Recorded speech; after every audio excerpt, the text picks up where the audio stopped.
This video explains the first few questions of the 2009 Physics 2 rotational motion test, starting with number 1. In number 1 it says, suppose you have a disk with a smaller disk attached at its center. This is the smaller disk, this is the larger disk. Really, we could ignore this larger disk. I didn't put it there as a trick, but we can't ignore it. The string is wrapped around the outside edge of the smaller disk, and a 200-gram mass is attached to the end of the string. The mass of the string is negligible. When the mass is released, the mass drops, the string unwinds, and the disk rotates. So this string's moving down, this is going to rotate, it's going to make the bigger disk rotate. Starting from rest, the mass falls 0.7 meters, so it's a distance of 0.7 meters, in 10 seconds. It takes a long time for that to happen, so this must have a lot of inertia, rotational inertia. The radius of the smaller disk is 0.5 meters. Adjusting my camera a little bit. So first, what is the linear acceleration of the mass as it drops? This is some work I did before. We're using this equation. Distance equals v0t plus 1/2 at squared. As a mass is dropping, you have this mass and it's falling down. It's starting from 0. It's not moving in the beginning. You let it go and then it falls. So v0 equals 0 meters per second. And it's going to get faster as it falls. Since v0 is 0, v0t is just nothing. So this part of the equation disappears. 1/2 at squared still remains. So substituting in information from the question, the distance, 0.7 meters, equals 1/2 times the acceleration times 10 seconds, that's the time squared. Square that, maybe I should do this. If I solve this, I get 0.7 meters equals 1/2 times 100 times A. Half times 100 is 50. 0.7 meters equals 50A. Divide both sides by 50. These 50s cancel out, so I'm left with 0.7 meters over 50 equals A. Now I've left some units out of here. This should be seconds squared, since you do 10 seconds squared is 100 seconds squared. So that's seconds squared, and the units come out to be meters per second squared. This divided by this gives us that, 0.014 meters per second squared. So that's the acceleration, linear acceleration as this thing falls. Every second it's going this many meters per second faster, and it does that for 10 seconds and eventually gets up to its maximum velocity.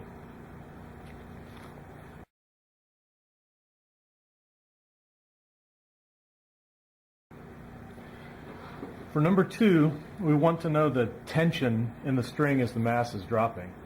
So as this mass falls, it's going to pull on the string, creating tension. At first glance, it may seem that the tension in this string is just going to be the weight of the mass.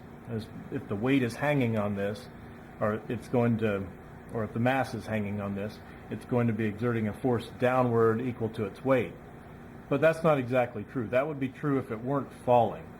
If it were falling freely, it would exert no force at all. If it were just hanging here and not moving, it would exert its full weight. So the actual force of tension is something in between. And the formula we can use for this is the force of tension is equal to the mass of the falling weight times gravity minus the downward acceleration of the falling weight. So in this case, the force of string tension equals 0.2 kilograms. 200 grams converts to kilograms. There's 1,000 grams in a kilogram, so you divide by 1,000 to get kilograms. 200 divided by 1,000 is 0.2. 0.2 kilograms times gravity minus the acceleration we calculated from number 1. When you subtract this and then you multiply by that, you get 1.95 newtons. Now, I'd be a little remiss if I didn't explain where this came from. You will not have to derive it, but this is where it comes from. When the weight is falling, there's a net force on this weight. It's accelerating downward, which means there must be some net force. If you take into account all of the forces acting on it, the sum of those is a force that's downward, and that's why it's speeding up, moving downward. And we can say that this net force equals its mass times its acceleration. We can also say that the net force is equal to its weight, because that's the component exerting a downward force, minus the tension in the string. The tension in the string is actually exerting an upward force. So since both of these things are true, the net force equals ma, and the net force equals weight minus tension, then we can say ma equals weight minus tension. That's what I've done here. The mass times acceleration equals the weight. Weight is mass times gravity. That's the force of gravity on the object, minus the tension in the string. Rearranging this, from this, I've subtracted ma from both sides. So ma disappears over here, and it appears over here as a negative. And I have added tension to both sides, so the negative tension disappears over here, and it appears over here as a positive. So we have tension equals mg minus ma, and I've simplified this by, since both of these have m in them, I've made this m times g minus a. So that's where this formula comes from.